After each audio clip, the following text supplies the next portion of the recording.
Bonjour à toutes et à tous. Je pense qu'on va démarrer ce second temps de cette belle journée consacrée aux médias et à l'écologie. Déjà, merci d'être venus aussi nombreux et nombreuses. Voilà, ça fait plaisir, un samedi matin à cette heure. Donc, l'idée de la table ronde que j'anime, c'est de faire un petit tour d'horizon sur les pratiques journalistiques en termes d'écologie liées à cet enjeu-là. Donc voilà, je vais un peu introduire le cadre de notre discussion et présenter nos invités. Je vais commencer par moi. Je m'appelle Antonin Padovani, je suis membre d'Acrimed depuis 7 ans, du collectif d'animation d'Acrimed. Pour lequel, et par ailleurs je suis journaliste pigiste et j'ai pas mal travaillé sur les enjeux environnementaux. Voilà, donc au sein d'Acrimed j'ai pu un peu creuser déjà un peu ces thématiques-là.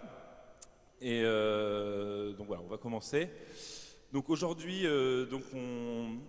on vit un moment où les différentes crises écologiques, que ce soit le réchauffement climatique, la pollution, la dégradation de l'environnement, la perte de la biodiversité, etc., sont quand même des sujets qui sont de plus en plus traités dans les médias, qui sont de moins en moins remis en cause. Mais pourtant, c'est traité dans les médias généralistes de manière assez disparate. Souvent, ces médias-là ne prennent pas le temps de lier les différentes causes qui peuvent mener aux conséquences climatiques qu'on connaît. Et on assiste aussi parallèlement à l'avènement, donc comme ça a été déjà évoqué dans la table ronde précédente, d'un pôle médiatique d'extrême droite qui a tendance à décrédibiliser l'écologie politique et radicale.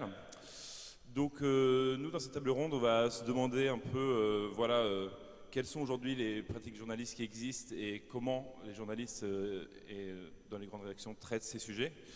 Et surtout, voilà, comment est-ce qu'on peut essayer de montrer un peu les causes de ces enjeux,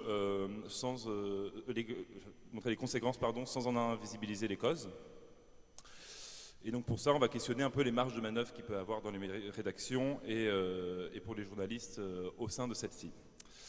Donc afin d'essayer de répondre un peu à toutes ces questions, je suis accompagné donc, de Léa Gage, qui est journaliste pigiste et collaboratrice très régulière de Reporter, qui a donc rédigé un article qui aujourd'hui est en homme de Reporter, il me semble, donc, qui approfondit un peu la manière dont l'extrême droite et le réseau médiatique d'extrême droite aujourd'hui en France combat un peu l'écologie politique. Il y aura donc aussi avec nous Luna Weimar qui est membre de Quota Climat. Quota Climat, donc, c'est une association qui milite pour augmenter la place de l'écologie, du climat et de la biodiversité dans l'espace médiatique et le débat public. Et Luna en est une chargée de campagne et responsable de projet. Il y aura aussi donc Raphaël Demonchy qui est militant écolo de banlieue, comme il s'est présenté auprès de moi quand on a préparé cette table ronde, et qui est membre de Climat Média, qui est une association qui, un peu dans la même veine, se mobilise pour qu'on parle plus et mieux du climat et de la biodiversité dans les médias. Et enfin, Béatrice Hérault, qui est journaliste chez YouMatter, donc un média qui parle de transformation écologique et sociale, mais qui est surtout formatrice, donc qui est beaucoup intervenue auprès de grands médias pour former les journalistes, donc qui pourra nous faire un retour de cette expérience-là, et qui a aussi contribué à la rédaction de la charte pour un journalisme à la hauteur de l'urgence écologique, dont Paloma a parlé dans la table ronde d'avant, donc pareil, voilà. Ce sera l'occasion d'approfondir peut-être un peu plus cette initiative. Donc pour commencer, je voudrais introduire cette table ronde avec des exemples un peu aujourd'hui de traitements médiatiques un peu biaisés qu'on a pu avoir récemment dans les médias. Donc déjà globalement, comme je le disais tout à l'heure, les médias font souvent peu le lien entre l'actualité et les phénomènes environnementaux globaux. On le voit avec la couverture des catastrophes médiatiques, des catastrophes climatiques, pardon. Voilà, ça commence bien. Mais aussi des initiatives comme la Convention citoyenne pour le climat qui a été complètement dénigrée au moment où elle a donné ses conclusions. Mais donc on assiste aussi aujourd'hui dans les grands médias à une criminalisation des mouvements climat. Donc ça a commencé avec Notre-Dame-des-Landes, mais aujourd'hui on le voit encore avec l'A69 ou très récemment avec les événements qui ont eu lieu à Sainte-Soline. Et donc ça, voilà, c'est tout un ensemble de manières que les médias ont de traiter cette actualité écologique en la stigmatisant et sans en montrer les causes profondes. Et un autre enjeu, voilà, qu'on va essayer d'aborder dans cette table ronde, c'est donc comment combattre aussi les discours climato-sceptiques. Voilà, le plus connu, c'est Pascal Praud avec son il fait 2 degrés dans les Yvelines, où est le changement climatique. Voilà, donc c'est vraiment ce genre de choses qu'on va essayer de déconstruire. Et pour commencer, nous avec Acrimed, un des enjeux à ce niveau-là qui nous interroge, c'est l'utilisation des termes. Voilà, c'est vrai que il y a un grand jeu à ce niveau-là. On l'a vu, donc, comme je disais, avec la criminalisation avec la Convention citoyenne sur le climat. Tout de suite, on a parlé, par rapport aux propositions qu'a formulées cette Convention, de Khmer vert, d'écologie punitive, etc. Il y a eu vraiment une levée de bouclier assez violente. Et voilà, donc je sais que Béatrice, toi, dans le cadre des formations, etc., tu as un peu travaillé sur cette question du lexique. Oui, effectivement, la question du lexique et parallèlement aussi la question du lexique dans l'image, elle est hyper importante. C'est le 3e point de la charte pour un journalisme à la hauteur de l'urgence écologique à laquelle j'ai participé. Et effectivement, je trouve que c'est important parce que le langage véhicule forcément aussi une idéologie, une façon de voir le monde.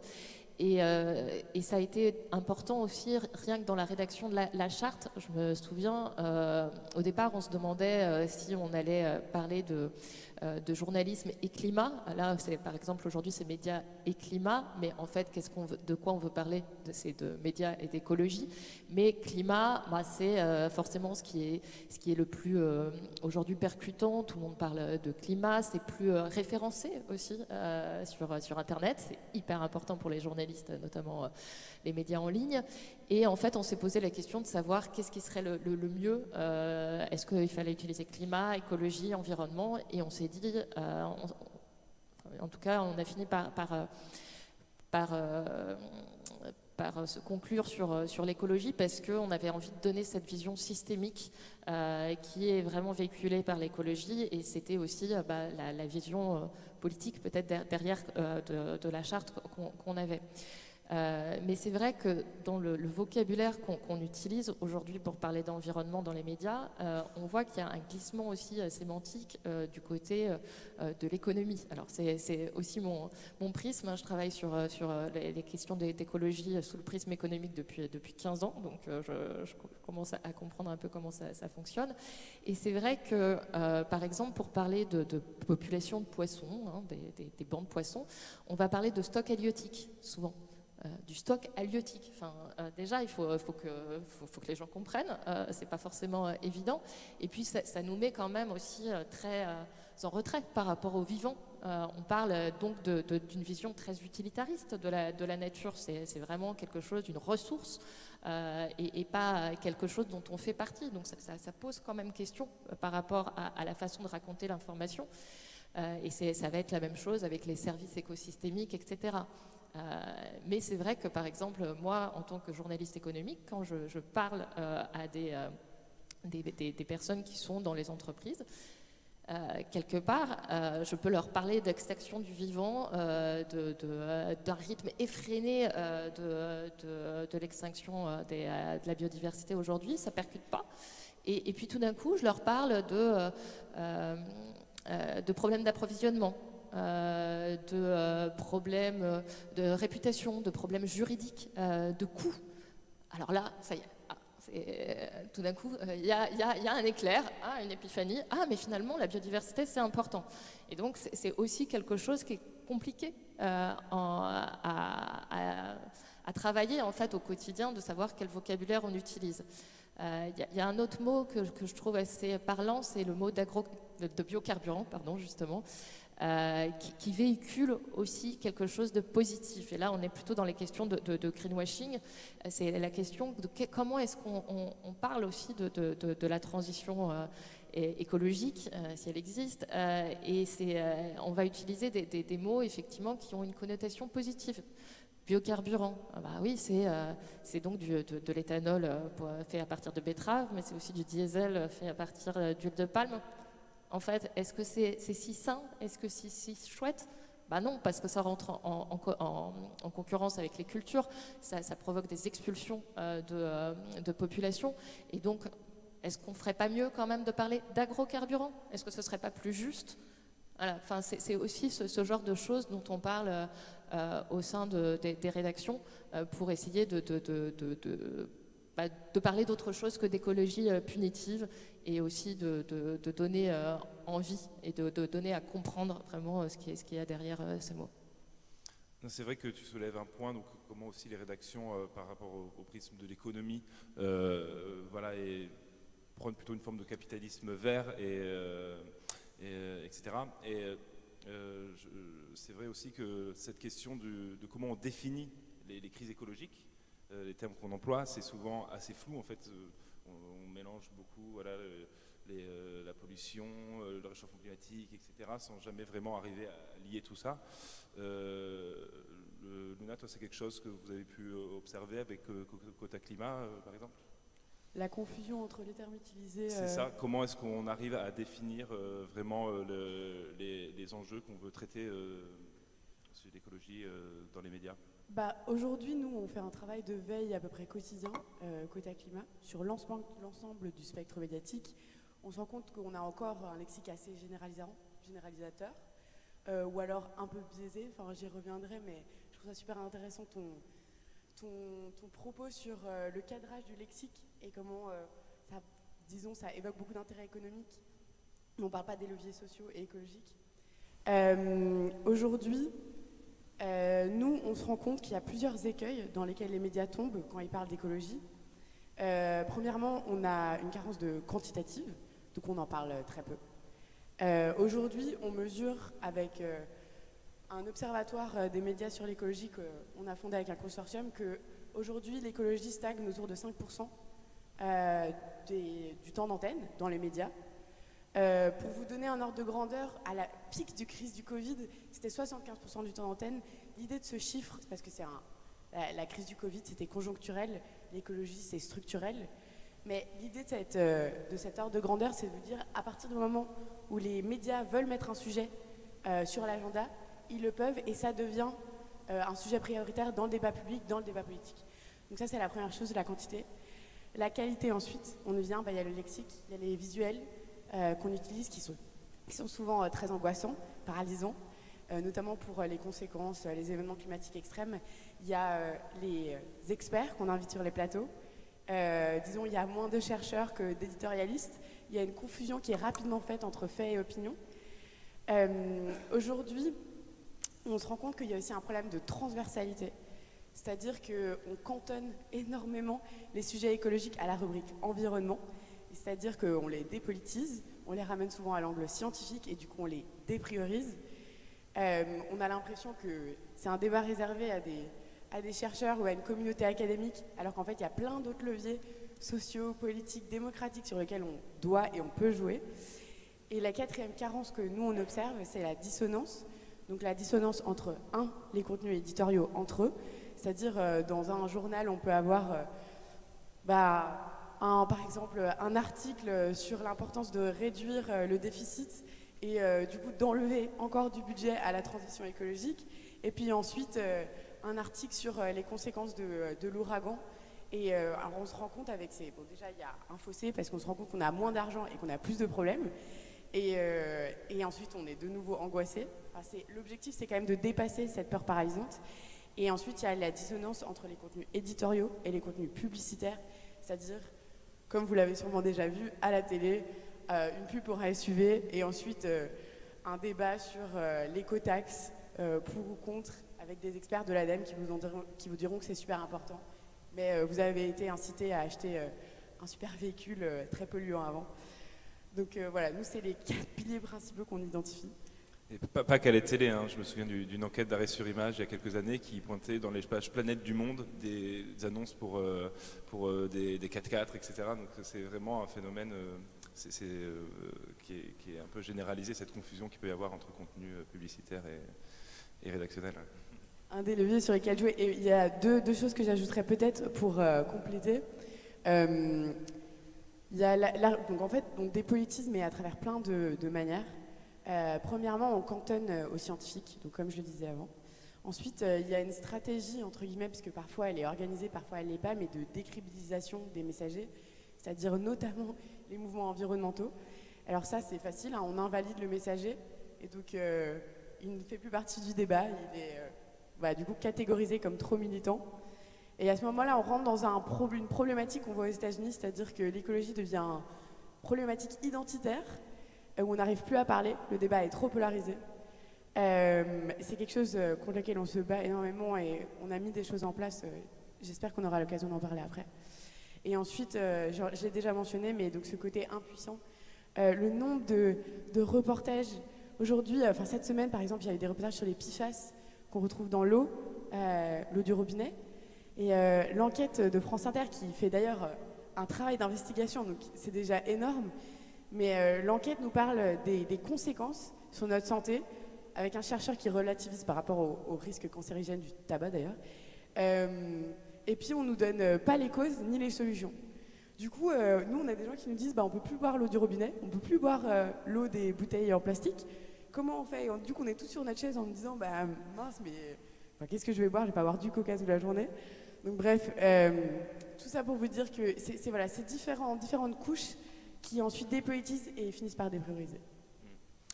Non, ça permet aussi d'aller vers l'autre point vers lequel je voulais emmener cette discussion. Tu parlais dans ton troisième point des experts, et donc cette question à qui on donne la parole, à quels scientifiques, etc.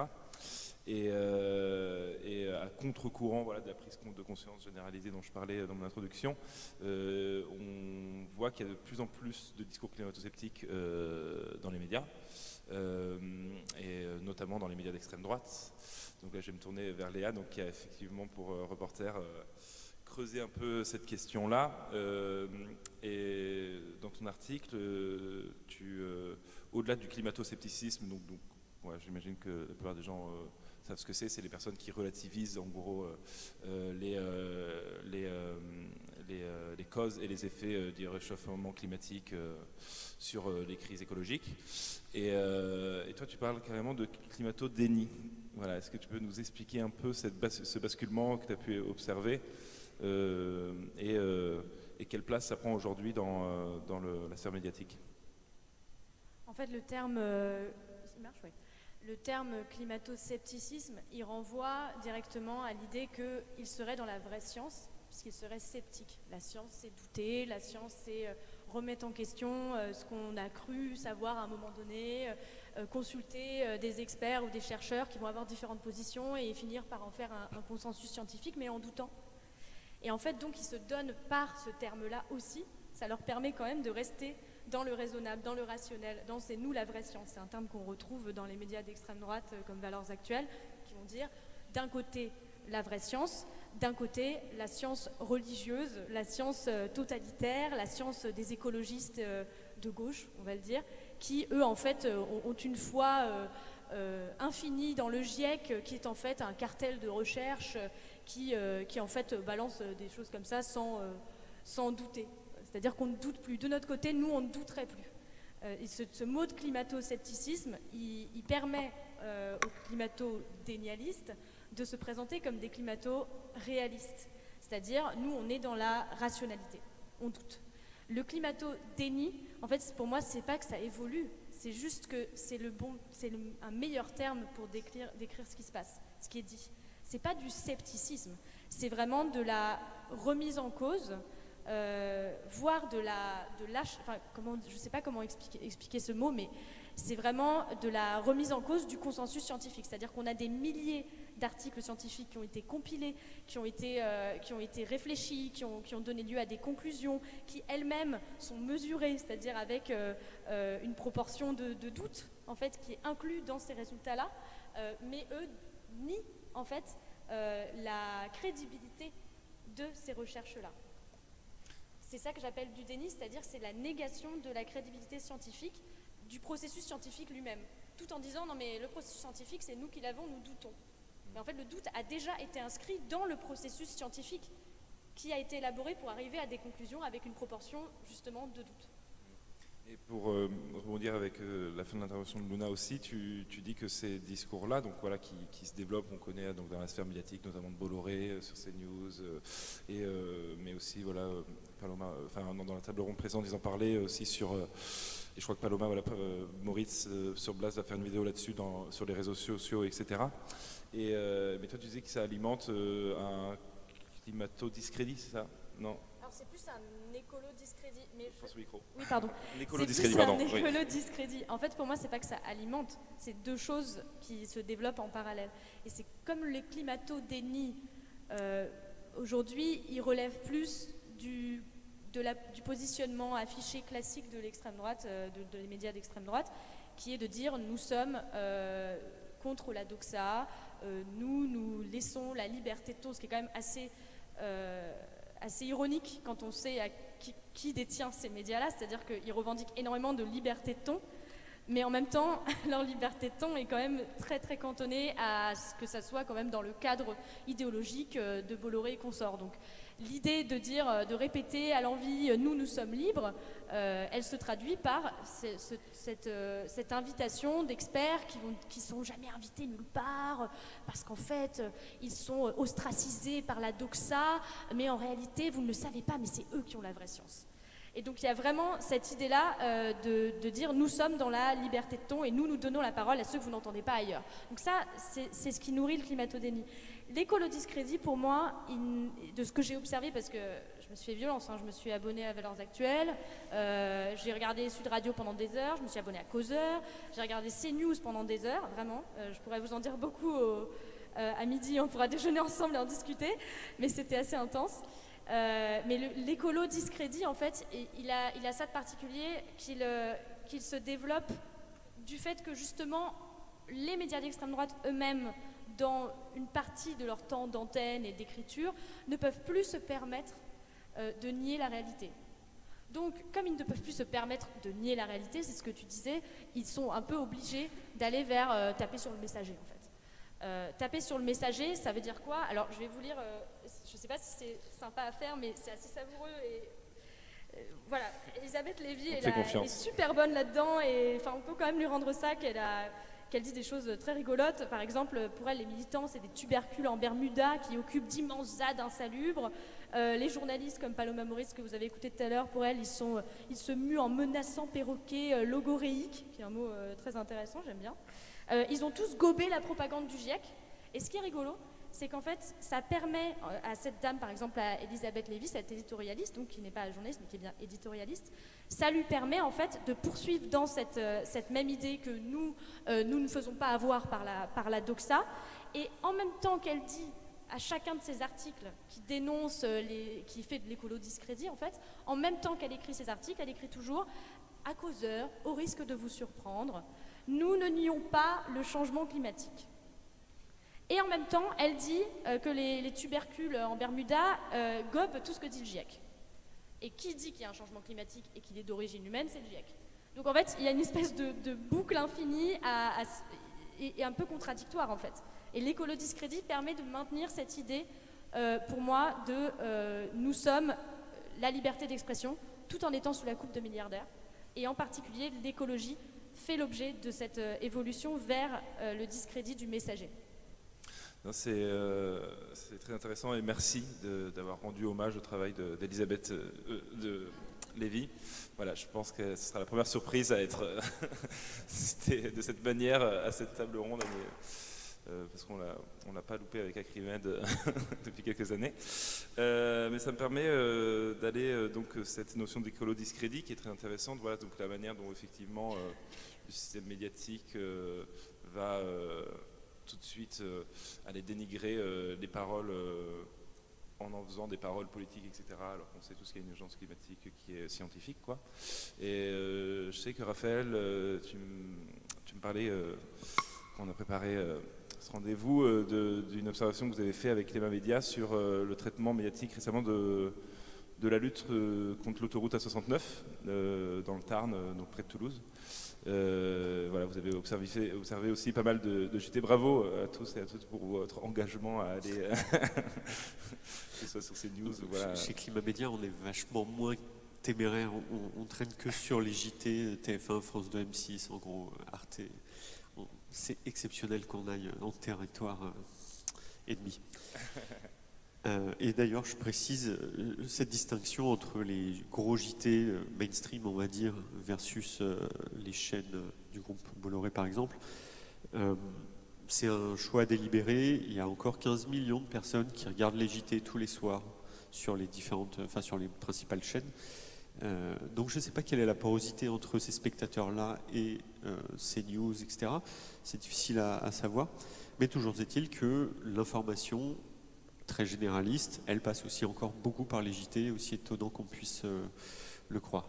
Et effectivement, la couverture de lutte comme celle de la 69, qui nous semble être assez iconique, disons, depuis quelques années maintenant, ça finit par durer. Mais en fait, c'est comment dire, on va forcément être beaucoup moins dans la caricature qu'avec les exemples que tu as montrés. J'ai pas entendu tubercule en Bermuda, c'est ça? Ça, je vais me la garder pour moi. Ça, on l'entend pas, mais on n'a pas besoin de l'entendre en fait pour discréditer et très très certainement les médias, enfin les journalistes et les rédactions de TF1, France 2, etc. internalisent beaucoup de biais langagiers que tu peux décrire. Mais le premier des biais, quand même, c'est le silence. Enfin, la première solution pour discréditer l'action et discréditer une lutte, c'est de ne pas en parler. Il a fallu attendre des mois d'écureuils perchés dans des arbres pour commencer à parler du sujet en 2023. Pour précision, les écureuils, c'est oui, noms que se sont donnés les militants contre la 69. Oui, puisque sinon les écureuils sont perchés dans les arbres depuis beaucoup plus longtemps que ça. Mais donc, ouais, les écureuils se sont perchés dans les arbres pour protéger des zones entières de travaux qui étaient menacées par l'entreprise Atosca. Et il a fallu qu'une manifestation soit organisée, massive, quelques temps après celle de Sainte-Soline, qui avait été dramatique, pour que les médias commencent à s'intéresser au sujet. Évidemment, ils ne se sont intéressés que à la manifestation, ils ne se sont pas du tout intéressés à la lutte en elle-même. La lutte, ce n'est pas une manifestation. La lutte, c'est des mouvements qui sont dirigés dans les tribunaux, c'est des recours dans tous les sens, c'est des centaines de militants qui sont impliqués à travers le territoire, etc. C'est pas juste une manif. Mais on ne parle que de la manifestation. Pourquoi? Parce qu'il y a eu Sainte-Soline avant, on a eu peur, et puis d'une façon générale, un média parle d'une manifestation. Et donc on le sait tous, d'ailleurs, quand on veut porter une lutte, quand on veut être visible, ben, il faut faire une manif. C'est terrible, mais c'est encore vrai. Ils n'ont pas parlé de Thomas Braille qui commence une grève de la faim, silence. Ils n'ont pas parlé de Thomas Braille qui commence une grève de la soif, silence. Ils n'ont pas parlé d'une tribune de 150 chercheurs toulousains qui ont dit non, il ne faut absolument pas faire ce projet d'autoroute. Silence. Ils n'ont pas parlé de l'article qui a été signé par 1500, je crois, chercheurs en France, qui disaient ça fait partie des projets du passé, il faut arrêter. Voilà. Il y a eu de nouveau des manifestations, là on en a reparlé un petit peu, etc. Et là on a refait les comptes précis, on a plus de 5000 lignes de sujets qui ont été enregistrés sur les JT de TF1 et de France 2 midi et soir, donc plus de 5000 lignes par chaîne, je veux dire. 5000 sujets différents, un peu plus, donc 10 000 au total. Là-dessus, depuis janvier 2024, on a 6 et 8, 14 sujets qui sont liés à l'autoroute A69. C'est un silence terrible, et encore une fois, on ne parle des sujets que quand il y a une manif. Et quand on monte les sujets d'une façon bien spécifique, c'est-à-dire qu'on va parler de la préparation des forces en présence, on va parler du nombre de CRS qui sont présents, on va parler du nombre de black blocs qu'on attend, etc. Et encore une fois, on ne parle pas du fond. Et ça, c'est vraiment symptomatique du traitement de toutes les luttes, hein, qu'elles soient écolo, sociales, enfin peu importe. le côté spectacle de ces JT, quoi. On met en avant ce qui est spectaculaire. C'est plus spectaculaire un affrontement entre des militants et les forces de l'ordre qu'une tribune de 150 scientifiques, malheureusement. Alors, oui. Béatrice, si vous voulez réagir vraiment. Juste, je trouve que, je veux rebondir là-dessus parce qu'on a pas mal parlé de ça, notamment à Ouest France, où j'intervenais aussi en tant que formatrice sur la question des projets controversés ou des luttes, etc. Et souvent, la question, c'est est-ce qu'on interroge les ONG? Quelle place on fait aux ONG? Si elles ont quelque chose à dire et a priori elles l'ont, c'est des interlocuteurs comme d'autres. Et il y a vraiment toujours cette peur d'être dépassé par le côté militant, alors que quelque part, une entreprise, elle a aussi son agenda. Enfin, c'est un politique, il a aussi son agenda. Évidemment que les ONG ont leur agenda, mais en fait, pas plus, pas moins que les autres interlocuteurs. Donc il y a vraiment un traitement différencié. Et alors, ce qui posait beaucoup de questions dans les rédactions, c'est la question aussi du fait que ces nouveaux mouvements, par exemple les écureuils ou les soulèvements de la terre, ne travaillent pas avec des porte-paroles, des individualités. C'est un collectif. Et alors ça fait très peur et on ne sait pas comment traiter parce qu'on a l'impression que c'est des gens qui n'existent pas et qu'on donnerait la parole à des gens qui sont moins nombreux que ce qu'ils prétendent, etc. Donc il y a vraiment cette question du traitement du militantisme qui est problématique. Et du coup, je ne sais pas si vous l'avez remarqué dans le traitement à la télé, qui est encore plus particulier, parce qu'il faut des images. Mais oui, j'allais presque prendre le contre-pied, en fait. Sur cet exemple de la 69, on a... Alors, il n'y a pas de porte-parole dans les écureuils, etc., je suis bien d'accord, mais il y avait quand même une figure médiatique. Il y avait Thomas Braille, qui a fait tout ce qu'il pouvait pour faire parler j'allais dire de lui, pardon, non, du sujet. Et même comme ça a été un demi-échec. C'est-à-dire qu'il a quand même jeûné pendant des jours et des jours, perché dans un arbre devant le ministère de l'écologie, et même là... Il y a des journalistes qui sont venus le voir, hein, effectivement, j'imagine que Paloma est passé, etc., et pas mal d'autres, hein, mais de fait, il n'est pas vraiment apparu. C'est-à-dire que même comme ça, on réussit à silencier un mouvement, même quand il y a une figure qui se dégage. Mais sinon, je te suis totalement sur le problème qu'on a face à un mouvement qui est pas identifié, pas bien... voilà. Mais ceci dit, si ces mouvements ont décidé aussi de ne pas... avoir de porte-parole à proprement parler, je pense que c'était aussi vis-à-vis de l'affichage médiatique et pour ne pas pouvoir personnifier un mouvement et parce que c'est dangereux, c'est-à-dire que la personne peut aussi subir beaucoup trop, etc. Non, c'est vrai que je pense aussi que cette question des porte-paroles, c'est souvent une stratégie de ces mouvements pour aller à l'encontre d'un traitement médiatique qu'ils estiment biaisé ou spectaculaire et dans lequel ils ne veulent pas prendre part.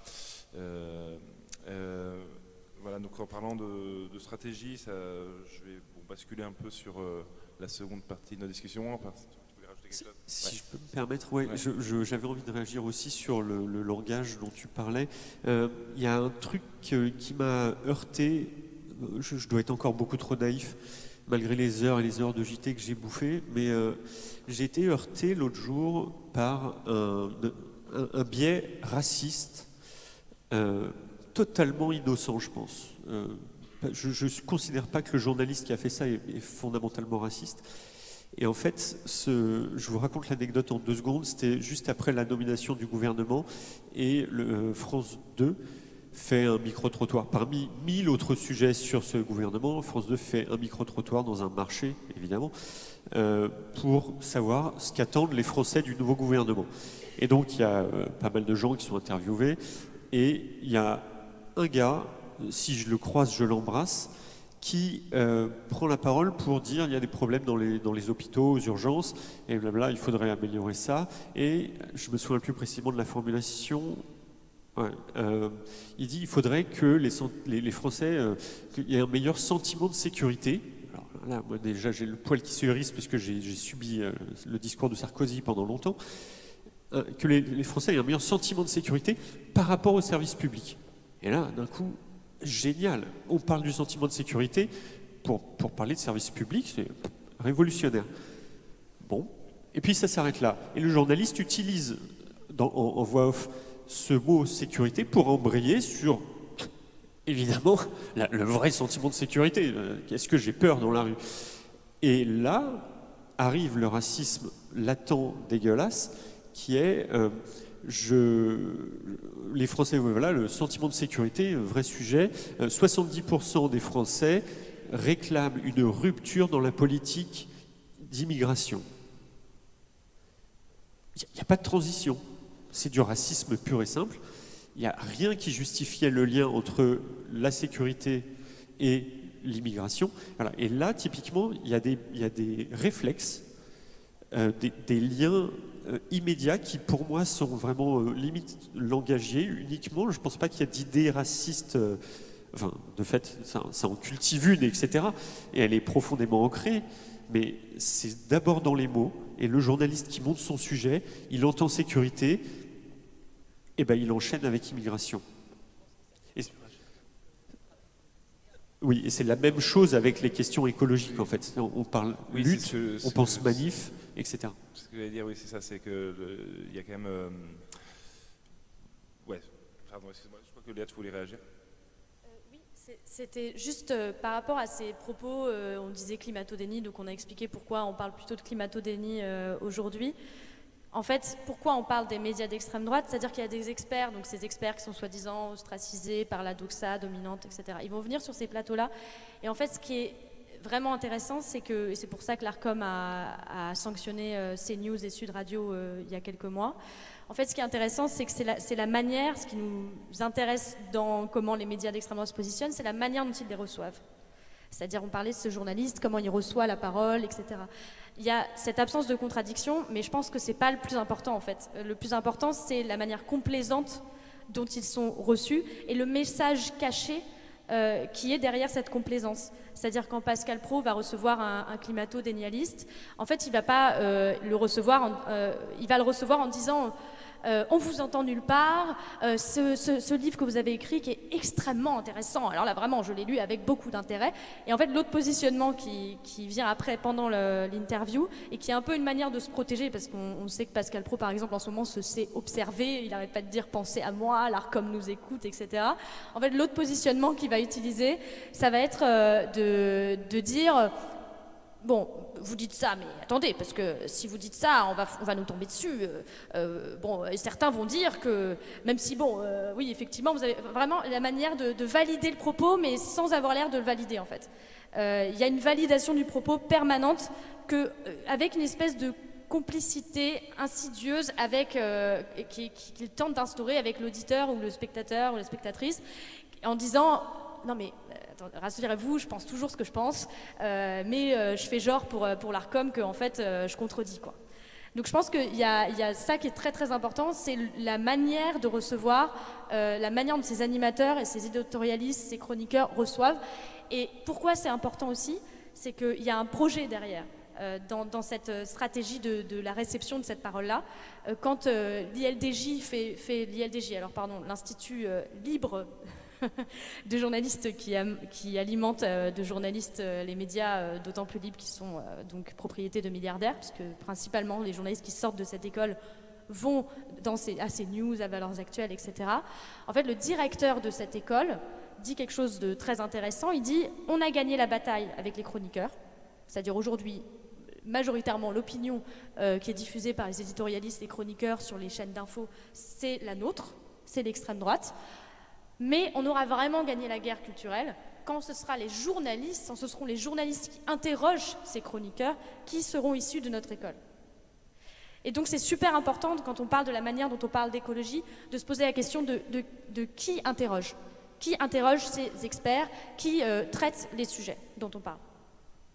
Juste, je me permets, la sanction dont tu as parlé de CNews, enfin de l'ARCOM à CNews, ça a été, c'est nous qui l'avons rempli Quota Climat. Et juste pour le dire que vous avez un levier d'action en tant que citoyen. Nous, on l'a fait en tant que citoyen. Sur le site de l'ARCOM, vous pouvez saisir l'ARCOM quand vous voyez de la désinformation climatique dans un média que vous regardez, que vous consommez, sans force de contradiction, comme tu l'as dit, ça c'est un des critères pour l'ARCOM pour se saisir et pour décréter des informations climatiques. Et ça a été une première mondiale. Il faut se rendre compte que c'est la première fois qu'une autorité de régulation de l'audiovisuel prononce et sanctionne de la désinformation climatique financièrement. Voilà. Et c'est intéressant parce que c'est quand même lié tout ça, qu'on parle des JT, donc du pôle médiatique d'extrême droite, etc. Tu parlais voilà, les médias en général en ce moment font la sécurité souvent une préoccupation principale des Français et des Françaises, sous pression en fait de la sphère d'opinion d'extrême droite, quoi, et dans le débat public, et alors que souvent la plupart des enquêtes qui sont menées auprès des gens disent que c'est plutôt les questions économiques du quotidien, et souvent les préoccupations écologiques sont aussi dans le haut du panier, quoi, parfois même devant la sécurité ou l'immigration. Et donc il y a quand même, je veux dire, ça transite, quoi, entre ce pôle de médiatique d'extrême droite et les médias généralistes sur ces enjeux-là. Je veux dire, tu parlais tout à l'heure du fait que les JT il y a beaucoup de gens devant les JT, plus que devant finalement CNews, etc. Mais ce qui est intéressant, c'est de voir l'influence finalement de ces médias qui sont moins vus, moins regardés, etc., sur le débat public, sur les élections, avec la montée du Rassemblement national, etc. Voilà. Bon, faut qu'on avance un peu. Du coup, on va aller donc quand même sur la partie un peu solution de cette discussion. Donc, effectivement, face à toutes ces difficultés donc là qu'on a pu évoquer, il y a plusieurs marges de manœuvre qui éclosent. Donc, on va parler de deux possibilités. La première, donc, c'est plutôt au sein des rédactions. Donc, pour les journalistes, etc. Donc, Béatrice, peut-être que tu peux nous faire un petit retour donc, sur cette fameuse charte pour un journalisme à la hauteur de l'urgence écologique, donc, qui a été rédigée il y a, je crois, 1 an ou 2. Oui, il y a 2 ans. Et voilà, donc on ne va pas la détailler, etc. Vous pouvez la retrouver sur Internet, etc. Je l'ai là, si besoin. Mais voilà. Alors, il est long, il est trop long, mais c'est la charte pour un journalisme à la hauteur de l'urgence écologique. Voilà, donc il revient en 13 points sur, voilà, c'est un peu une sorte de guide pratique, de boîte à outils à destination des journalistes pour voir comment on peut mieux traiter ces sujets-là. Oui, tout à fait. Alors pour revenir brièvement peut-être sur l'origine de cette charte, donc elle a vu le jour le 14 septembre 2022. On a commencé à travailler avant l'été avec un petit groupe de pigistes, de journalistes issus de médias engagés comme Reporters, comme La Relève et la Peste, Blast, Vert, et puis des pigistes formateurs comme moi, comme Anne-Sophie Novelle surtout, qui a fait un gros travail de coordination. Et à la base, ce collectif, il s'est monté plutôt sur l'idée d'une tribune qui a été initiée par Vert, qui voulait pointer, alerter les confrères sur cette urgence écologique. Et puis en fait, au fur et à mesure, assez vite, en fait, on s'est dit que on n'avait pas forcément le côté, la légitimité et l'envie d'être donneur de leçons, mais qu'on avait envie de faire avancer la question à travers quelque chose d'utile. Et c'est là où est venue l'idée de la charte. Pourquoi aussi? Parce qu'on s'est inspiré d'une charte qui venait de voir le jour en Allemagne sur les questions du journalisme et du climat. Donc nous, on a transformé ça en journalisme et écologie. Et peut-être différence aussi, ils insistent peut-être plus que nous, même si c'était c'est dans l'esprit de cette charte, sur le lien entre démocratie et écologie. Et ça, je pense que c'est important et on l'a peut-être pas mis suffisamment. Et on voit aujourd'hui à quel point c'est quelque chose de lié. Donc aujourd'hui, où est-ce qu'on en est? Paloma l'a dit, c'est signé par beaucoup de journalistes, 2000, beaucoup moins de rédactions, 150, essentiellement des rédactions déjà engagées sur le sujet. donc celle dont je vous ai parlé. Il y a aussi plus largement donc Mediapart, Les Jours. Je crois qu'il y a quelques rédactions plus mainstream type RFI, mais ça a été compliqué. Pourquoi? Parce que les grands médias aujourd'hui veulent avoir leur propre charte, et c'est ça aussi que ça a initié cette charte.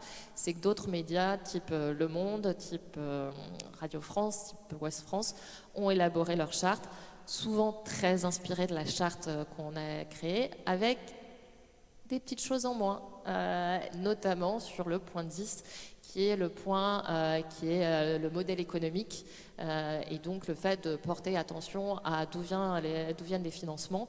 Et ça, forcément, ça coince. Et honnêtement, c'est ce qui a coincé dans beaucoup de rédactions mainstream ou professionnelles au moment de la signature de la charte. Donc, dans la charte du Monde ou de Ouest France, il y a quelques points sur les questions publicitaires, mais c'est des choses qui sont discutées au sein des rédactions, mais voilà, portées au niveau du groupe, c'est plus compliqué. Qu'est-ce que je voulais dire aussi? Oui, est-ce que ça a changé surtout cette charte? C'est que ça permet des discussions. Dès qu'on a commencé à travailler sur l'élaboration de la charte, on a parlé autour de nous, à nos confrères dans les différentes rédactions. Et ce que ça a provoqué, c'est des discussions avec les SDJ, les sociétés de journalistes, voire, et c'était le but, avec les directions ou les rédactions en chef. Et on s'est mis enfin à parler de la question écologique dans les rédactions. Alors, la charte, elle a eu une influence, mais elle est arrivée aussi à un moment où il y avait une prise de conscience, enfin, des journalistes, parce que l'été 2022, on s'en souvient, c'est l'été apocalyptique, entre guillemets, où toutes les conséquences du changement climatique nous tombent dessus, en France, avec des sécheresses, des canicules, des inondations. Donc là, on comprend qu'en fait, la France, elle est concernée. Je rappelle que l'Europe se réchauffe 2 fois plus vite que le reste du monde. Donc ça, on l'avait un peu oublié, parce qu'on le sait, mais on l'oublie souvent.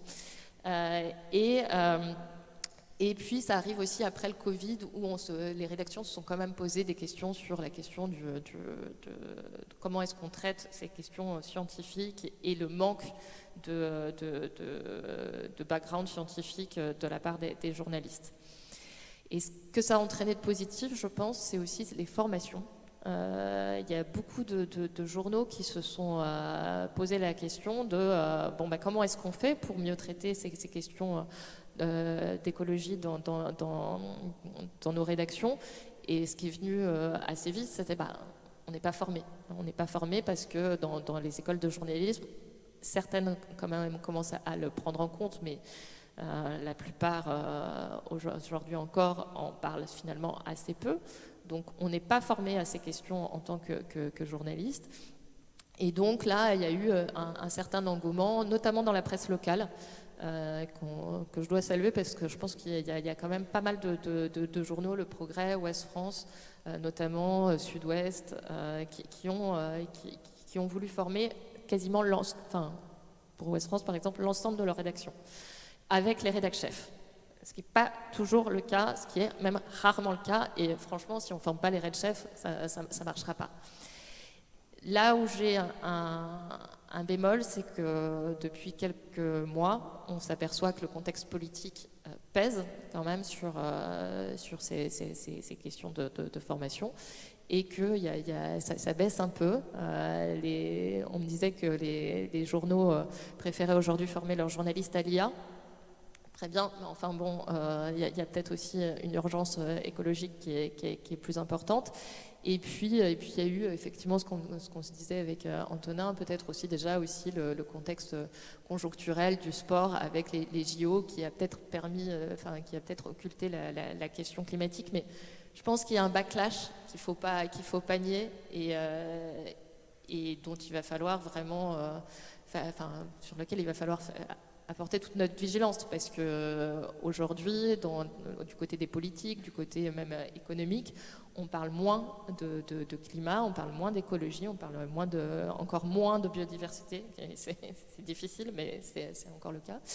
Et la crise écologique, elle ne s'arrête pas pendant ce temps-là. Elle continue et elle s'accélère. Non, c'est par rapport aussi à ce que tu disais sur, donc effectivement, donc cette charte, elle est très bien, elle a été signée par de nombreux journalistes, etc. Mais ça pose la question effectivement du poids des journalistes et du poids des journalistes au sein des rédactions et dans les entreprises médiatiques en fait. Je sais que quand on a préparé avec Léa, tu me faisais remarquer que la charte avait été aussi signée par un journaliste de CNews. Donc voilà, donc c'est vrai qu'on se pose la question de qu'est-ce qu'il fait là et quel poids ça peut avoir et quel sens ça a pour lui quoi, quand tu travailles pour CNews quoi. Alors après, je ne sais pas quel poids il a dans CNews. Après, je pense qu'on parlait de la précarité tout à l'heure des journalistes et je pense qu'il faut quand même aussi l'avoir en tête. Il y a peut-être des journalistes qui, pendant quelques mois, essayent de tenir juste pour avoir à manger et après pouvoir repartir. Donc, et puis, je ne sais pas, le combat de l'intérieur. Bon courage à lui. Après, sur la question du poids des journalistes, je voulais peut-être aussi revenir sur la question des pigistes, parce qu'il y a beaucoup de pigistes qui ont signé cette charte aussi, et qui disent se sentir seuls et se sentir aussi démunis aussi parfois, encore plus que les journalistes à l'intérieur d'une rédaction, parce que quand on est pigiste, on est par définition à l'extérieur, qu'il y a une précarité de plus en plus grande avec des piges qui sont de moins en moins rémunérées, avec des articles de plus en plus courts. Et il faut aussi trouver ce biais pour aller trouver faire accepter ces angles, ces sujets, trouver le temps sur du 1500 signes, 3000 signes d'expliquer la complexité. Et ça, c'est vraiment pas facile. Alors, c'est pas forcément le cas chez Reporter, mais c'est pour beaucoup. Et Antonin et Léna, vous connaissez le problème. Tout à fait. Et justement, Léa, toi qui travaille beaucoup pour Reporter, j'imagine que tu n'es pas confrontée à cette problématique-là, mais aussi pour d'autres médias. Tu peux peut-être témoigner un peu de réception que tu as par rapport à quand tu as envie de traiter ces sujets-là selon les rédactions.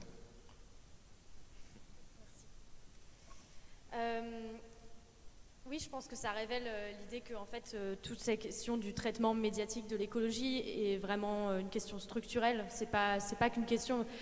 Alors c'est marrant parce que ça me rappelle, il y a un texte que je lis souvent qui est celui qu'on met en bas des articles à Reporter et qui commence par « Nous avons eu tort ».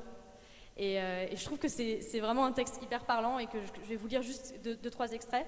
C'est « Nous avons eu tort. Quand nous avons créé Reporter en 2013, nous pensions que la question écologique manquait de couverture médiatique. Nous disions qu'il suffisait que la population et les décideurs politiques s'emparent du sujet pour que les choses bougent. Nous savons aujourd'hui que l'urgence écologique n'a pas besoin de presse. Elle a besoin d'une presse indépendante de toute pression économique. » Et je pense que c'est ça le fond du sujet. C'est effectivement la pression économique sur les médias, la pression économique sur les pigistes, qui est aussi assez énorme. Je vais vous raconter une anecdote. Moi, j'ai fait un stage à Sud Radio à ma sortie d'école. Et je me rappelle très bien que j'ai halluciné, quoi. Enfin, je suis arrivée en me disant, bon, on va voir ce qui se passe là-dedans. Et en fait, c'est catastrophique. On m'a fait faire... on m'a voulu me faire un sujet, alors évidemment sur les femmes voilées, les jeunes parlent plus français, et puis si tu pouvais aller voir une école en banlieue, ça serait pas mal, comme ça on pourrait montrer que c'est eux qui parlent plus français. Enfin, c'est pas du tout caricatural, c'est réel, quoi. C'est vraiment ce qui se passe à l'intérieur de cette rédaction. Mais il y a les pressions économiques qui sont liées à des pressions idéologiques, puisque derrière il y a des projets idéologiques. Vincent Bolloré a un réel projet idéologique. Il n'est pas seulement dans une guerre économique, d'intérêt économique, il est aussi dans une guerre idéologique. Mais il y a aussi les pressions économiques sur les pigistes, effectivement. Quand je suis sortie d'école, j'avais pas de taf. Je vais aller où? Sud Radio, ils recrutent, ils prennent des stagiaires. Je vais y aller, quoi. Donc, c'est à ça que ça aboutit aussi, quoi. Et une fois que vous sortez d'école et qu'on vous donne une chance, comment vous faites? Est-ce que vous vous opposez? Est-ce que vous essayez de changer le truc de l'intérieur? Mais en fait, ça ne marche pas. C'est pas comme ça que ça marche. Et ce que je voulais ajouter là-dessus, c'est que en termes de combat idéologique, en fait, sur la question de traitement médiatique de l'écologie, il y a effectivement la quantité, il y a la qualité, mais il y a aussi une bataille culturelle dont parlait Hervé tout à l'heure, c'est-à-dire qu'en fait, en face, les médias d'extrême droite ont engagé la bataille culturelle. Ils n'ont pas attendu. Ils n'attendent pas que nous, on s'y engage et puis on se dise oui, on n'est pas d'accord avec vous. Non, ils sont déjà dedans. Ils sont dans la confrontation et ils l'assument. Et ils portent, en se faisant notamment les porte-voix du RN aujourd'hui et d'autres personnalités d'extrême droite, ils portent une idée de l'écologie aujourd'hui. En tout cas, ils sont en train de s'y mettre. Et donc c'est ça aussi peut-être la prochaine bataille à mener, c'est-à-dire que petit à petit, on passe du climato-déni à l'écolo-discrédit et maintenant on est dans une vision de l'écologie extrêmement conservatrice, voire identitaire. C'est-à-dire que, bon, on a vu qu'ils ne sont pas très à l'aise avec les questions climatiques, donc ils vont parler plutôt d'écologie à travers la nature, par exemple. Ils vont organiser un débat pour porter explicitement, même s'il y a Hugo Clément, mais pour porter la voix du RN, pour dire, voilà, le RN, sa vision de l'écologie, c'est la nature comme bien civilisationnel. C'est-à-dire qu'il y a cette idée d'enracinement, c'est-à-dire qu'un peuple est enraciné dans la nature. Donc, si on veut préserver le peuple qui lui-même est complètement dépendant de la nature et de son climat local, c'est-à-dire qu'on entend par là qu'en gros, si on fait venir quelqu'un de l'étranger, il ne sera pas du tout adapté au climat local, en gros. C'est ça, hein, le message derrière, c'est quand même extrêmement identitaire. Et donc, préserver la nature, c'est préserver la civilisation et l'identité française. Voilà. Donc il y a vraiment une bataille culturelle qui est lancée, une bataille sémantique, et qui ne relève pas uniquement d'un côté, il y a ceux qui parlent d'écologie, et d'un côté, il y a ceux qui n'en parlent pas. Aujourd'hui, les médias d'extrême droite parlent d'écologie, à leur manière, pas énormément, mais ils parlent d'écologie, et de plus en plus, et ils ont mis les bases du discrédit sur ceux qui ont parlé d'écologie depuis des années. Ils ont poser les bases de ce discrédit. Et j'aimerais terminer là-dessus juste sur l'idée qu'on a aussi à balayer devant notre porte peut-être sur cette question-là, c'est-à-dire que quelle sémantique nous on a utilisée, quelle sémantique les médias indépendants et puis globalement les écologistes ont utilisé jusqu'ici, qui fait que ça donne prise aux médias d'extrême droite pour pouvoir dire, regardez, ils sont catastrophistes, ils nous prédisent la fin du monde, ils sont anti-viande, anti-tout, anti-joie de vivre, c'est des peines à jouir, comme dit Elisabeth Lévy, ils nous saoulent, quoi. Et ils sont insupportables, ils n'ont pas de solution, et en plus, ils disent que tout va mal, quoi. Ils disent que tout va mal. Donc, qu'est-ce qu'on peut améliorer aussi, et c'est peut-être ça aussi que la charte porte, c'est-à-dire qu'est-ce qu'on peut améliorer à la fois dans le vocabulaire, mais aussi dans ce qu'on visibilise en tant que média indépendant.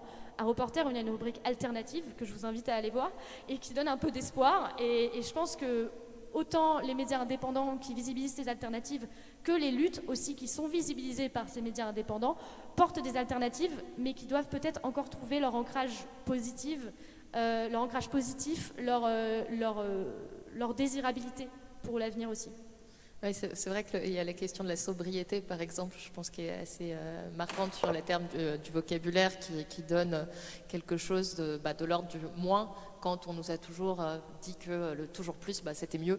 Et ça c'est compliqué aujourd'hui de parler de sobriété, de réduction, quand il y a ça. Et c'est vrai que la question aussi de comment est-ce qu'on en parle autrement, c'est aussi par exemple sur les questions économiques, comment est-ce qu'on essaye de promouvoir un autre type de développement économique qui n'est pas porté par une croissance ni une croissance verte. Et ça, c'est pas facile.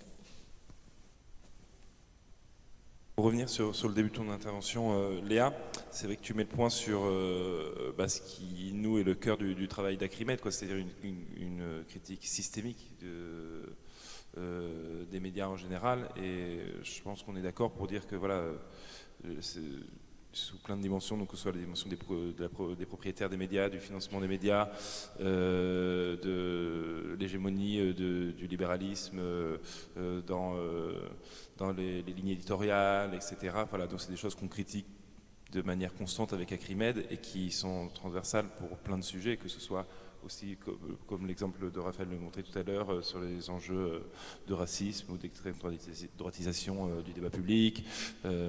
Voilà, nous en tout cas on réclame un changement profond de fonctionnement de ce système médiatique, sur aussi la question, je ne sais pas si c'est dans le débat ou celui d'avant, de l'attribution des aides à la presse, etc., pour changer un peu les manières de faire et donc les manières de montrer ces crises-là.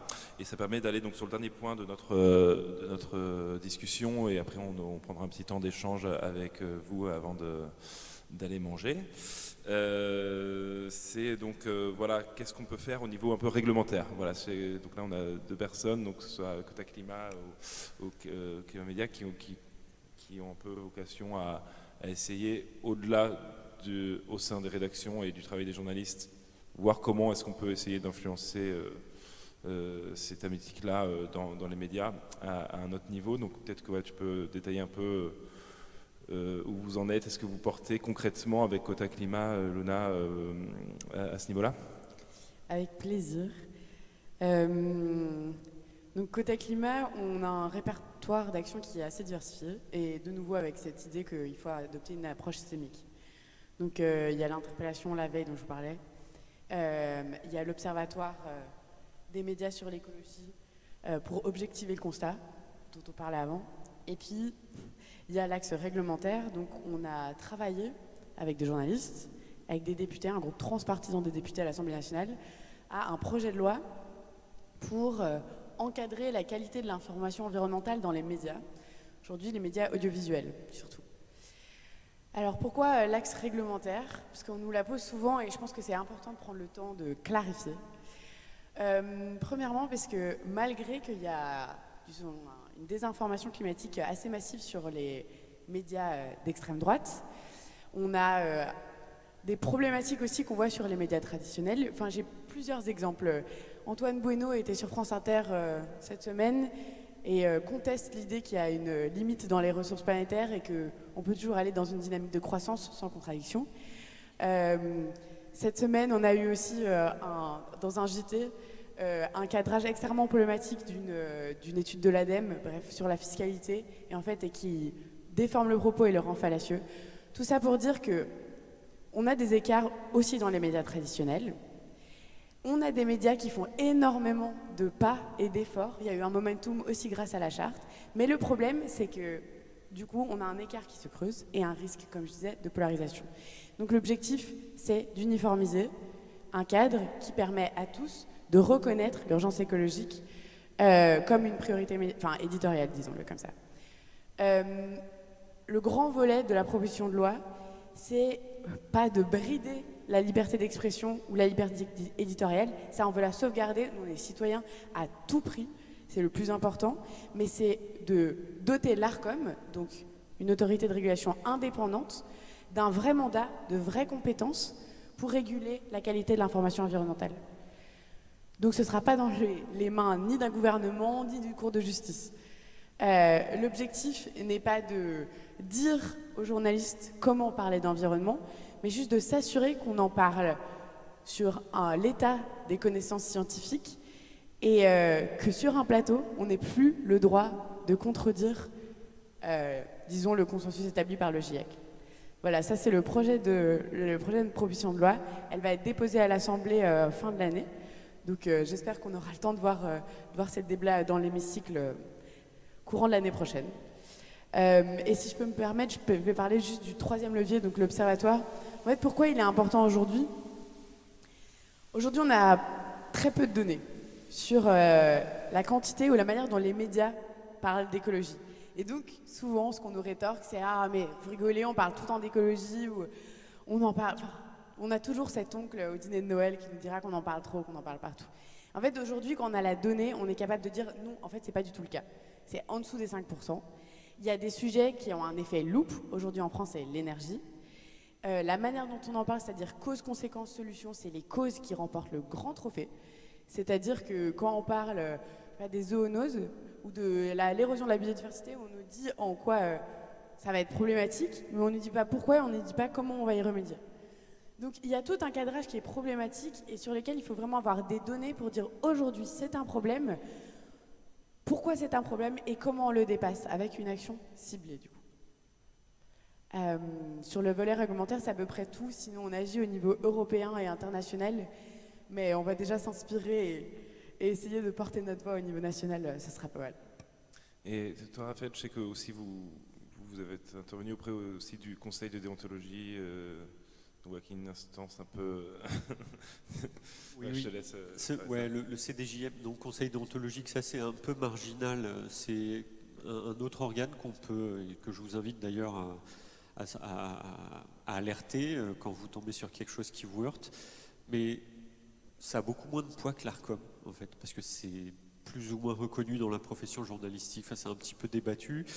Et ce qui est rigolo, détail technique, tu parlais d'inciter les gens à alerter l'ARCOM. Je suis tout à fait d'accord avec elle. L'ARCOM, il faut bourriner. C'est-à-dire que si on peut envoyer 200, 2000, allez, 2 millions de notifs à l'ARCOM, ça va être bon. Le CDJM, ça ne marche pas du tout comme ça. Ils nous l'ont dit. Surtout, ne nous submergez pas. Donc voilà, il faut plutôt se coordonner pour qu'il n'y ait qu'une seule saisine au CDJM. Voilà, c'est un détail technique. Mais je voulais revenir sur il y a l'aspect réglementaire. L'aspect réglementaire qui est très intéressant et important. Un détail, c'est que cet aspect-là, d'après nous, ne peut pas suffire. Et surtout, c'est difficile de dire aux journalistes et aux rédactions ouais, allez là-bas, là, allez faire le bon travail. Nous, on ne va pas vous suivre. Nous, lecteurs, consommateurs d'informations, voilà, il faut rassurer les rédactions pour qu'ils comprennent qu'on attend mieux, on attend qu'ils aillent vraiment là où on veut qu'ils aillent. Et ça, je pense que ça doit venir ça doit s'exprimer d'une façon ou d'une autre. Nous, Climat Média, on est une association citoyenne, on n'est pas journaliste, on n'est pas corporatiste du tout. Et on peut se faire entendre. Et on discute avec les rédactions le plus possible. C'est aussi ça notre mission, c'est d'accompagner les rédactions. Et effectivement, il y a pas mal de rédactions d'ailleurs qui font beaucoup de choses, enfin qui font beaucoup d'efforts. Mais on revient dans les efforts anecdotiques ou ponctuels ou voilà, des engagements précis, enfin, restreints et un contexte structurel qui ne bouge pas. Je voulais parler d'un autre exemple qui peut justement étayer cette question structurelle. Le journal télévisé de France 2 a augmenté son volume de 50%. C'est-à-dire que ça durait une quarantaine de minutes, ça dure 1 heure maintenant. Ça devrait être quelque chose de dantesque. C'est-à-dire que d'un coup, on se dit c'est bon, et d'ailleurs c'est ça qui est annoncé, on va changer vraiment la nature de l'information qu'on délivre. On va creuser les sujets, on va, etc. Ça, quand on a vu arriver ça, on s'est dit ça y est, le changement structurel, le changement c'est maintenant, comme disait l'autre. La réalité, elle n'est pas tout à fait celle-là, c'est-à-dire que là, le temps s'est dilaté, mais ce n'est pas cette dilatation du temps qui fait le changement structurel, malheureusement, et on a pu l'observer pour l'instant. Alors, on n'en est qu'au début, mais ce qu'on a vu là, parce qu'on a fait une observation assez précise de ce qui sortait dans leur JT d'1 heure, et ben en fait, on a les mêmes biais pour l'instant. Enfin, ça n'a pas fait une révolution. C'est juste qu'on a des biais sur 20 minutes de plus. Mais c'est un bon début. Et il faut accompagner ça. Il faut faire comprendre il faut faire comprendre les rédactions et il faut les pousser grâce à la presse indépendante aussi, qui fait mieux. Et il faut montrer que ce qu'on voit dans la presse indépendante, c'est ça qu'on veut voir partout, en réalité. Et je pense que c'est possible. Donc il y a l'aspect réglementaire qui est très probablement indispensable, qui est malheureusement indispensable, désolé, mais ça ne peut pas suffire, il faut que collectivement on s'engage, peut-être en montrant que la presse indépendante est de plus en plus suivie et que c'est ça qui nous plaît, et peut-être en continuant à faire pression sur les rédactions plus généralistes. Oui, je pense qu'on peut multiplier les stratégies face à l'ampleur de ce qu'on peut reprocher et du travail qu'il y a à faire pour améliorer les choses. Léa, tu voulais réagir et peut-être qu'après on va passer aux questions avec le public. J'ai pas un avis tranché sur la question réglementaire parce que voilà, j'ai toujours, bon, c'est classique, hein, mais cette idée de est-ce que ça peut donner du grain à moudre en disant, justement, il parle de doxa, donc à un moment donné, si on vient et on dit on va faire une réglementation, est-ce qu'on confirme pas l'idée? Ça, j'en sais rien. Je sais pas quelle est l'efficacité de cette idée de réglementation et voilà, je suis pas experte là-dessus. En revanche, si vous verrez une réglementation qui me semble intéressante, c'est une réglementation sur la propriété des médias, qui me semble être structurellement encore plus, qui a encore plus une influence sur comment on traite l'écologie dans les médias. Réglementer le fait qu'un milliardaire ne puisse pas avoir tant de parts d'un média, je ne sais pas, un pourcentage limite ou j'en sais rien, qui fait qu'il n'aurait pas une telle mainmise sur le discours idéologique, sur le discours sur l'écologie notamment, pour moi ça me semble être une piste, mais encore une fois je ne suis pas une experte et juste c'est une idée comme ça. C'est le genre de proposition qu'on porte avec Acrimed depuis très longtemps et voilà, qui font qu'on organise ce genre de débat, effectivement. Je réponds brièvement, totalement aligné. C'était l'idée des États généraux de l'information notamment, qui sont terminés il y a 2-3 semaines, avec grosse déception de la part des médias et de la société civile, c'est-à-dire qu'il n'y a pas eu de proposition réglementaire pour avoir ce genre de débat, disons, sur la régulation des modèles financiers et actionnarial des médias. C'est dommage. Sur l'aspect réglementaire, donc nous on joue sur un différent levier. On se dit que le levier financier, très important en effet, parce qu'il y a une pression idéologique, pression actionnariale. Ensuite il y a d'autres leviers sur lesquels on peut jouer. La régulation de la qualité à travers une autorité indépendante en fait partie. Et en fait ce que je tenais à préciser, ce que j'ai peut-être pas dit, mais en fait l'idée c'est de dire la bonne volonté de la part des journalistes et de la part des médias indépendants est super importante. Mais aujourd'hui, la bonne information peut-être ne suffira plus. Enfin, c'est comme si on dit par exemple qu'il suffit que les gens sachent que la clope est cancérigène, genre ils ont l'information pour qu'ils arrêtent de fumer. Mais aujourd'hui, il y a des acteurs idéologiques, acteurs économiques, politiques, qui font en sorte de diffuser une information pour détourner l'intention, pour déformer le propos, pour discréditer les messagers. Et ça, aujourd'hui, il faut s'y atteler aussi. Et il faut avoir des autorités du coup, de régulation qui puissent le faire et qui aient un mandat pour le faire. Ouais, pardon. Voilà, donc en fait c'est complémentaire. Et aujourd'hui, on n'est plus on ne peut pas diffamer, on ne peut pas inciter à la haine. On est toujours en démocratie. On ne peut pas faire de négationnisme, exactement. Donc aujourd'hui, encadrer la liberté d'expression dans les médias, c'est-à-dire sur l'écologie. Donc ne plus, en gros, lutter contre la désinformation climatique, c'est faire évoluer le cadre démocratique pour respecter le droit à l'information, une information fiable, et le droit à un environnement sain, qui sont 2 droits constitutionnels aussi. Ouais, faudrait qu'on passe aux questions, parce que voilà, on a déjà un peu... voilà. Juste en 3 mots, en fait, au-delà de l'aspect rédactionnel, je pense qu'il y a réglementaire, il y a aussi la question des rédactions, comment elles s'organisent, parce que je pense que structurellement, il va falloir aussi qu'on s'organise dans les rédactions pour faire en sorte que les journalistes de différents services économiques, politiques, judiciaires, etc., intègrent cette question-là et que ce ne soit pas simplement la rubrique Planète qui s'occupe de ces sujets-là. Et c'est à partir de ce moment-là aussi où il y aura quand même cette structuration et des référents dans différents services qu'on changera les choses. Et je trouve que pour ceux qui l'ont fait, ça se voit aussi. Même si voilà, la question réglementaire et tout ce que vous évoquez, c'est important également. Une couverture un peu transversale. C'est indispensable. Enfin, c'est vraiment cette seule question qui va vraiment permettre de changer la façon d'informer. Il faut avoir cette vision systémique. Et pour l'instant, on ne l'a pas.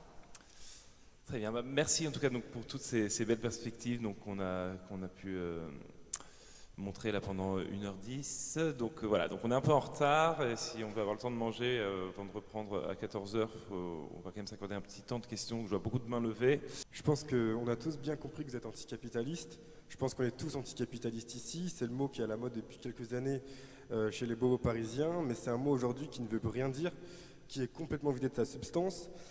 Pour preuve, aujourd'hui, il y a même des groupuscules fascistes ou fascisants qui se revendiquent de l'anticapitalisme. Ma question est concrètement sur quoi vous vous mobilisez, sur quel rapport de production vous vous positionnez. Vous faites un travail qui est précieux, mais vous ne parlez jamais du système technologique en tant qu'il existe de manière mortifère au sein d'une société industrielle qui, pas demain, mais en ce moment même, annihile le vivant en 4 coins du monde. Et ma question se décline sur une autre question. Ce n'est pas non plus la presse indépendante qui traite du sujet de l'écologie qui manque, De la même manière que ce n'est pas les marxistes universitaires et autres consorts qui s'inscrivent dans la critique théorique du capitalisme qui manque, ce qu'il nous manque, c'est une réelle praxis, une méthode stratégique d'action dirigée par une organisation révolutionnaire. Et je voulais savoir comment vous vous positionnez par rapport à ça, ou si vous pensez qu'il y a encore une solution de social-démocratie un petit peu radicale, comme on peut le voir aujourd'hui avec la France Insoumise et autres partis qui s'inscrivent dans cette nébuleuse de pensée. Comment on s'organise politiquement, voilà, concrètement et de manière plus ce que je veux dire, radicale, c'est que l'anticapitalisme, ça ne veut pas dire grand-chose. C'est quoi concrètement l'idée qu'il y a derrière pour sortir du capitalisme, en fait, la société dans laquelle vous inscrivez, qui n'est pas, enfin, qui sort du capitalisme. Vous voyez, il y a plusieurs idées qui existent. Je pense par exemple à l'anarchisme, au communisme, etc. Vous voyez ce que je veux dire? Ouais, je pense que ça dépasse un peu le cadre de la question médiatique, même si c'est légitime, parce que forcément le système médiatique est dans un système politique, et voilà, et on a chacun nos convictions, et effectivement, voilà. Moi, si je peux, au nom d'Acrimed, apporter une réponse à cette question-là, ça passe par l'engagement. Enfin, nous, avec Acrimed, ça fait 20 ans qu'on propose une critique radicale de ces enjeux-là, qui est liée à l'anticapitalisme, mais enfin à plein de mouvements théoriques de gauche et d'extrême gauche, et aussi mince. Bon, en tout cas, enfin, je veux dire, il y a des organisations aujourd'hui qui portent, et après c'est aux gens de s'engager, et je veux dire, ça existe, quoi. Nous, avec Acrimed, on serait ravis de vous accueillir pour échanger à ce niveau-là. Et voilà, donc adhérez à Acrimed et venez participer à nos débats. Et voilà, je ne sais pas si... Non, mais un détail, je ne sais pas si on a des objectifs qui sont primairement anticapitalistes, mais de fait, si les objectifs qu'on a aboutissent, effectivement, globalement, la société qui adviendra ne ressemblera pas à la société capitaliste qu'on a aujourd'hui. Mais comment dire, j'ai perdu mon fil, évidemment. Les transformations qu'on pousse, qui doivent être structurelles, qui doivent être intellectuelles, idéologiques, je n'arrive toujours pas à comprendre effectivement comment elles peuvent advenir dans un monde capitaliste, pour garder ce mot-là. Mais est-ce que l'objectif doit être l'anéantissement du capitaliste, ou est-ce que l'objectif doit être l'avènement d'un discours écologiste raisonnable, réaliste? Pour moi, on arrive au même résultat. Le problème, c'est que le discours et l'intention anticapitaliste se heurte à un mur énorme de réactionnaires, et je pense qu'en passant par des moyens différents, typiquement l'écologie, etc., on arrivera beaucoup plus efficacement à quelque chose de concret. Mais peut-être que je rêve. J'ai vraiment une question, et elle ne durera pas 20 minutes, je vous promets. Non, mais je voulais vous demander comment... on a un paysage... médiatique avec plein de médias indépendants qui essayent de faire un vrai travail d'enquête, de reportage, etc., entre autres sur les questions écologiques. Comment est-ce qu'on peut faire pour garantir une visibilité et gagner en visibilité et en influence face à des médias comme CNews qui sont, et autres, BFM, etc., et qui ont un public très très large, avec des gens qui ont tout type d'opinion et pourtant qui sont exposés à ces news presque quotidiennement. Comment est-ce qu'on peut faire pour se défendre, entre guillemets, et puis exister face à eux? Abonnez-vous, faites des dons à ces médias indépendants déjà, lisez-les pour leur donner plus de poids. Et je pense que ça c'est aussi, parlez-en autour de vous. Enfin, c'est aussi là le pouvoir que vous avez. Les journalistes font aussi leur travail en essayant d'exister et de persister, ce qui n'est pas toujours évident au vu des difficultés de certains médias quand même indépendants aussi sur ces questions, et qui, voilà, tous ne vont pas bien. Mais voilà, c'est aussi de rétribuer aussi le travail des journalistes qui est fait, et puis d'en parler. Et c'est vrai que les médias indépendants n'ont pas les moyens financiers, médiatiques et publicitaires pour exister face à ça. Ouais, j'enfonce le clou sur l'engagement citoyen, évidemment. En fait, il y a plusieurs curseurs à déplacer. Il y a le curseur des médias classiques qu'il faut augmenter, et il y a le curseur des médias ennemis, j'emploie le terme réellement, typiquement CNews, etc., qu'il faut réussir à faire baisser. C'est-à-dire qu'il faut faire disparaître certains discours de ces médias-là. Je ne dis pas faire disparaître ces médias, à la limite, bon, pourquoi pas. Nous, citoyens, tous autant qu'on est, c'est assez difficile pour nous de faire disparaître un média ou de lui couper l'herbe sous le pied ou avec ça. C'est pour ça qu'il y a des questions réglementaires qui sont intéressantes, importantes, pour que, même si certains médias continuent d'exister, au moins qu'ils ne puissent pas dire les horreurs qu'ils disent. Par contre, effectivement, pour faire bouger les curseurs des médias plus classiques, il y a effectivement le soutien aux médias indépendants. Ça joue beaucoup parce que quand France Télévisions voit que la somme des médias type Reporter, etc., augmente et que l'auditoire existe, ils sentent bien que le vent tourne. C'est-à-dire qu'ils sentent bien qu'il y a des gens qui veulent entendre ce type de discours-là.